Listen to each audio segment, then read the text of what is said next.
त्यामध्ये शॉपिंग राहिले वाटतं मॅडमची। बढ़िया है मौसम और साथ साथ बारिश भी है।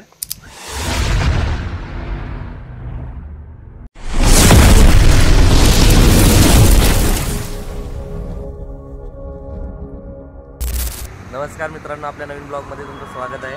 आज आम्ही चाललो आहे राजधानी सातारा येथे। सातारा येथील कास पठार हे खूप प्रसिद्ध ठिकाण आहे।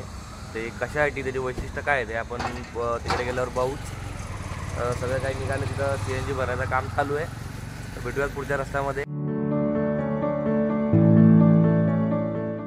A few moments later. नमस्कार मित्रांनो, बायकार यायचा फायदा हाच आहे की तुम्ही गाडीमध्ये खूप वेळ झोपू शकता।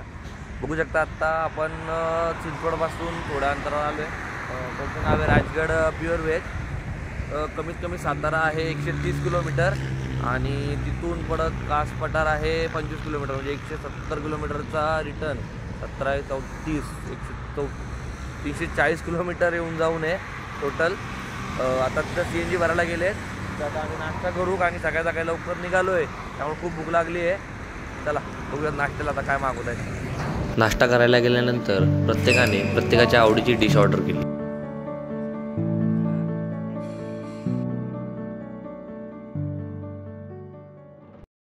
ओ कॉफी कशी है? इस इलाके में बिना शक्कर के मतलब शक्कर के बिना ही होता। यहाँ बिना शक्कर के मतलब बिना शक्कर के ही होता है। तो तू चाय बनाता है कि हमको बनाता है? 1 minute later.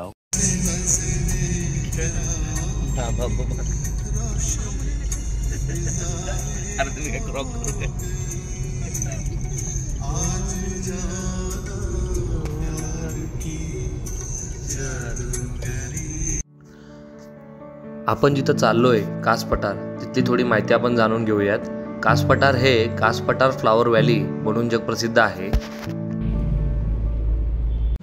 फायनली आम्ही साताऱ्यामध्ये पोहोचलो आहे। इथून या साईडनं कास पठारला जायला रस्ता आहे आणि पहिले तर आम्ही CNG फुल करून घेतोय।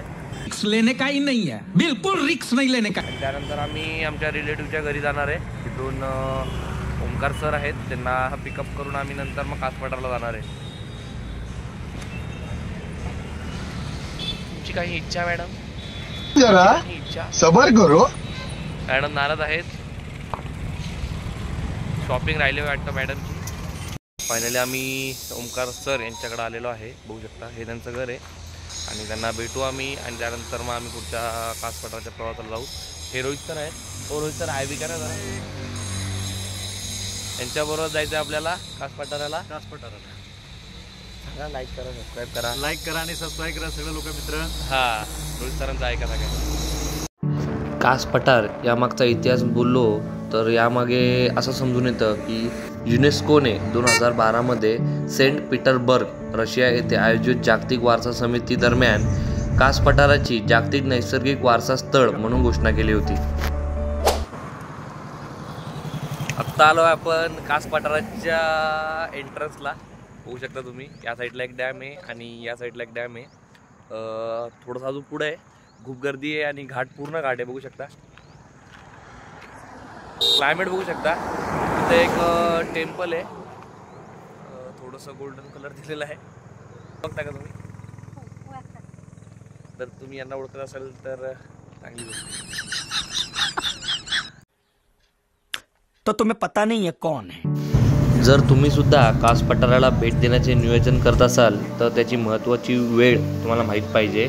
फुले बहरण्याचा मुख्य हंगाम हा ऑगस्टमध्ये सुरू होतो आणि ऑक्टोबर माध्यमातून चालू राहतो। या कालावधीत फुले ही हळूहळू त्यांचे रंग बदलतात, हे दिसून येतं। हे वैयक्तिक स्पॉट आपले ओमकार सर आपल्याला इथे घेऊन आले। क्लायमेट बघू शकता, नेचर बघू शकता।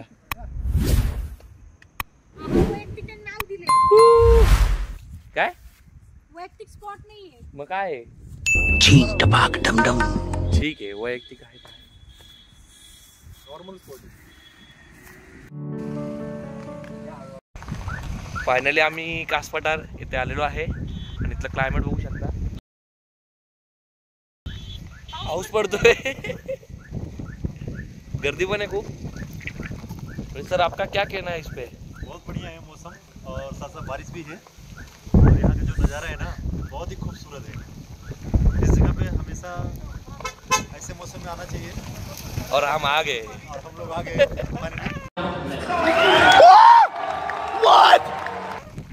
तुम्ही बघू शकता इथं पूर्णपणे या साईडला आणि या साईडला हे ओमकार सर हे इकडचे प्रॉपर आहेत। हे आम्हाला आता घेऊन जाणार, त्यांच्या मागं आम्ही वराती मागचे घोडे। कास पठाराच्या नावामागे 2 कथा आहेत। आजूबाजूच्या जंगलात आढळणाऱ्या कास वृक्षावरून आज कास पठार हे नाव पडले आहे, अशी एक कथा आहे। दुसरी कथा म्हणजे कासाचा अर्थ प्रादेशिक भाषेत तलाव असाही होतो आणि पठारावरील प्रमुख कास तलावाच्या उपस्थितीमुळे त्याचे नाव कास पडले आहे।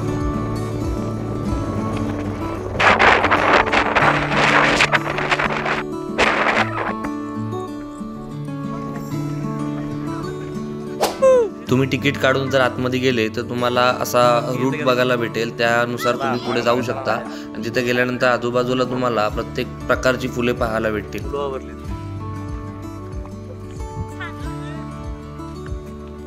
छत्रीची अवस्था बघू शकता तुम्ही, एवढा वारा इथं। तिथं गेल्यानंतर क्लायमेट अचानक चेंज झाला। तिथं वारा खूप होता, थोडं पाऊस खूप होता, धुकं खूप होतं।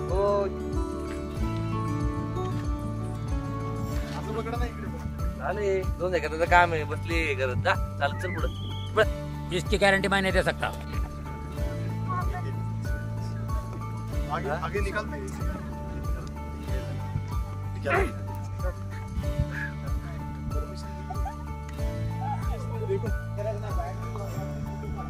फायनली आम्ही आतमध्ये आलेलो आहे।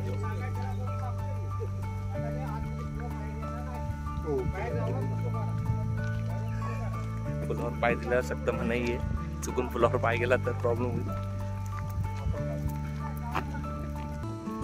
पूर्ण पुढे गेल्यानंतर तुम्हाला आतमध्ये फुलांच्या जवळ जायला एक रस्ता दिलेला आहे आणि तिथंच बाजूला एक छोटासा तलाव सुद्धा आहे, तुम्ही पाहू शकता। तिथं पाहू शकता तुम्ही, तिथं पाणी सुद्धा आहे।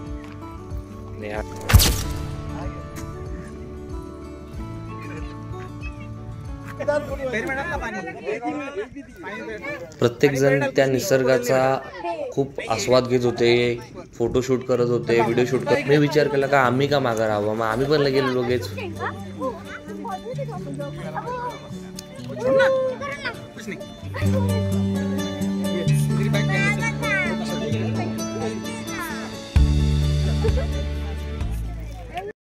इकडचं थोडंसं फिरून झाल्यानंतर आम्ही चाललोय पुढच्या डेस्टिनेशन कडे। खूप भूक लागली आहे, तर बघू इथं गरम गरम काय खायला भेटते का। त्यामुळे लोकल पब्लिक आमच्या पुढे असताना आम्ही काही टेन्शन घेतलं नाही घेतलं।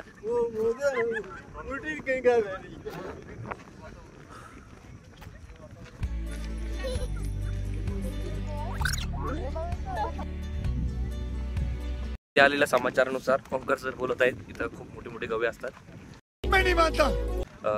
मेल व्हर्जन मध्ये, फिमेल नाही। मागं बघू शकता तुम्ही, बघितलं असेल आता आपण आतमध्ये जाऊन आलोय। तिकीट काउंटर आहे इथं आणि तुम्ही जर बघितलं तर खूप धुक्याने आता रस्ता पूर्ण भरलेला आहे आणि बऱ्यापैकी फुलं आलेली आहेत। सप्टेंबर आणि ऑक्टोबरच्या मध्ये येतात ना फुलं? हा, सप्टेंबर एंड पर्यंत खूप म्हणजे फुलं जास्तीत जास्त प्रमाणावर बघायला भेटतील तुम्हाला। त्यामुळे सप्टेंबर एंड आणि ऑक्टोबर स्टार्टिंगला तुम्ही विजिट करू शकता। आम्ही थोडं लवकरच आलोय आणि वारा पण बघू शकता। बापरे भूक लागली, थंडी वाजते।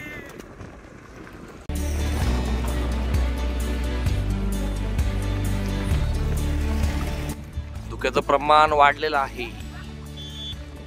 जेव्हा आपण इथं एंट्री केली तेव्हा पूर्ण एरिया दिसत होता, पूर्ण एरिया धुक्यामध्ये हे झालेला आहे, होऊ शकता।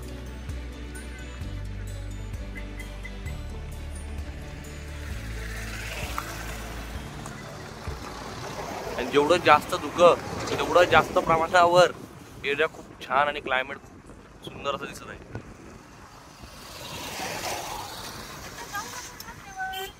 ये आपली 19-20 का फर्क है, इसमें उसमें 19 लाख का फर्क। गाडी काढत आहेत, तोपर्यंत आपण मागच उभे राहू।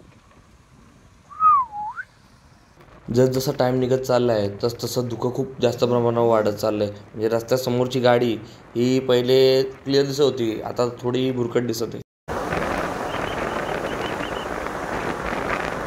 तसं दुखोबा अरे कहना क्या चाहते हो? पार करून आले तर इथं तुम्हाला एक छोटासा मिनी धबधबा बघायला भेटेल. इथं होऊ शकता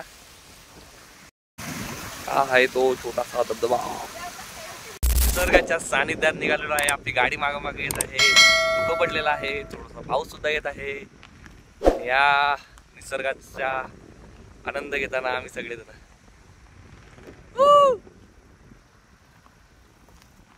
खूप फिरल्यानंतर आम्हाला लागली होती सगळ्यांना भूक. त्यामुळे आम्ही चाललो आता काहीतरी खाण्यासाठी. डॅमच्या बाजूला काहीतरी हॉटेल्स आहेत थोडे वगैरे, तिथं जाऊन आम्ही काहीतरी खाणार आहे. आलो आहे आम्ही खायच्या लोकेशनला. इथं तुम्हाला सगळा खाद्यपदार्थ भेटेल. इथं बघा, इथं मेनू कार्ड लावलेला आहे पूर्ण. आणि इथं खूप मस्त गरम भजी तळत आहेत काका. इथं गरम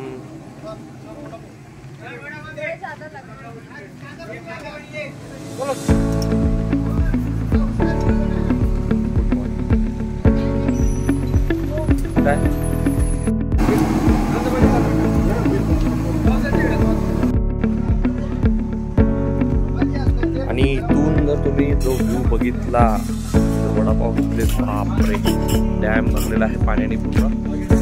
इथे तुम्हाला खाद्यपदार्थ थोडेसे कॉस्टली भेटतील. फॉर एक्झाम्पल वडापाव झाला, भजी झालं, कारण की हाय पण खूप हाईटवर आणि पॉसिबिलिटी खूप कमी असते की काय भेटेल आपल्याला खायला.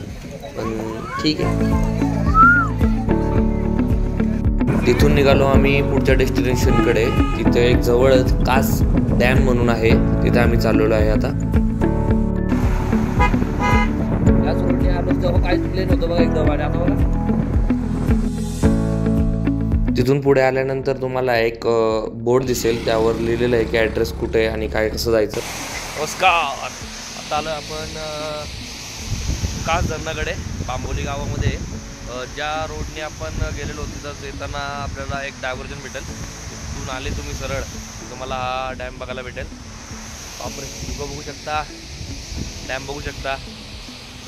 त्यामुळे तुम्हाला दाखवतो आता डॅम मी तुम्हाला.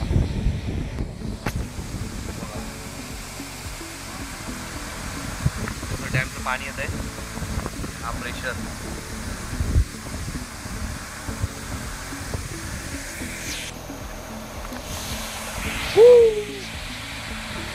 खाली जाऊ शकतो वाटतं. बघूया, ट्राय मारू. चला.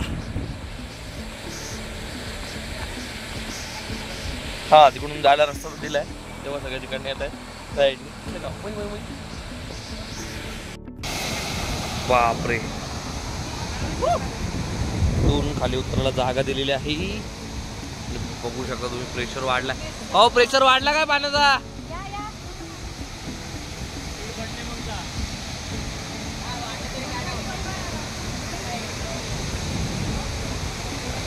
आणि तुझं प्रेशर कमी आहे पण ते वाढलंच, तपाचा वाढ लागेल.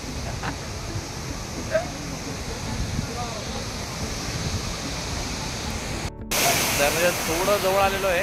प्रेशर खूप जास्त वाढलेला आहे. तर चांगली गोष्ट की निघायचं आता. चला, फायनली सगळं फिरून झालेलं आहे आणि आम्ही आता चाललो आहे बॅक टू पवेलियन घरी. आता साताऱ्याला जाऊ घरी. तिथून मग सगळे निघू, पॅकअप करू. जर ब्लॉग तुम्हाला आवडला असेल तर लाईक करा, सबस्क्राईब करा आणि शेअर करा सगळ्यांना. बाय, भेटूयात पुन्हा एकदा.